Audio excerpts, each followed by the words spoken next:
Cop tries to shame me. I complied with the shame. Note, the story is sad and I have sympathy for the victims, but I don't feel like a bad guy. 2 layers of compliance. Years ago I lived in a very Hispanic neighborhood. Vaguely relevant information, with a lot of young children. They were very loud and screamed constantly during all hours of the day and night. Not just giggle-playing screams but blood-curdling horror screams. All the time. One day I get a knock at my door and see 2 blue-shirt police officers, white guy and Hispanic woman. They ask me if I've seen anything strange, creepers, uncomfortable situations, etc.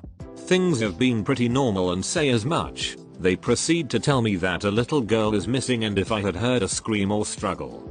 I let them know that the children scream every day and constantly, so I wouldn't have paid attention to any particular scream.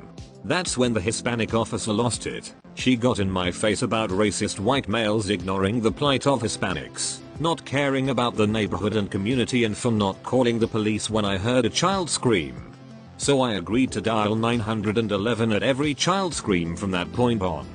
Within 3 days I had to call 911 at least 15 times. Each time I explained it was relevant to case XXXX with officer, Hispanic lady, that I should report a child screaming in the neighborhood. Eventually I got a call from a superior officer about abusing 911. I agreed and was told to contact Hispanic officer directly with any other information regarding the investigation. Malicious compliance level 2. Now I was authorized to call Hispanic officer directly, day or night, when I had information regarding the investigation. And I did. Every scream, she got a phone call. 2 in the morning and kids are screaming? Guess who else gets to wake up? Morning officer Hispanic lady. She tries to get me in trouble for harassing her, but I had a nice trail of documentation with 911 and her own supervisor to always keep her informed of screaming children. To help everyone feel a little better, the little girl was kidnapped by her uncle and found safely in another state. Some edits to help. I didn't read 800+ comments, but I'll try to give some more information overall. MC level I ended after the first weekend and MC level 2 ended by the second week. More than once witnessed car accidents. Questions about domestic violence. I've been given direct contact information by officers.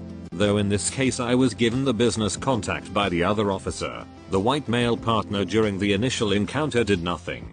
I could only tell he was alive because he blinked. He was a non-issue. I probably was too casual about dismissing children screaming, but it was the officer who decided I was ignoring 911 worthy phone call situations. Quit your bitching. It's malicious compliance, so someone will call fake. I'm not telling a boring everyday story but a once in a lifetime one-off. That's the interesting part. LOL. A couple weeks back I was woken up by my buzzer going off a little after midnight. I stumbled out of bed. I didn't really want to buzz in whoever was hitting the buzzer at midnight, as I wasn't expecting anyone. I walked out onto the balcony and see the security door propped open. There are a couple women sitting outside on the building next door who tell me that a couple police officers just went into the building. I walked out into the hallway to meet them, where they are standing, talking to my neighbor.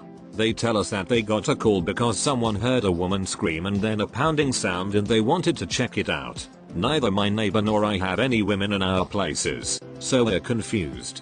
It's at this point that neighbor's 15-year-old son comes and gingerly confesses that he saw a spider, screamed and threw a shoe at it.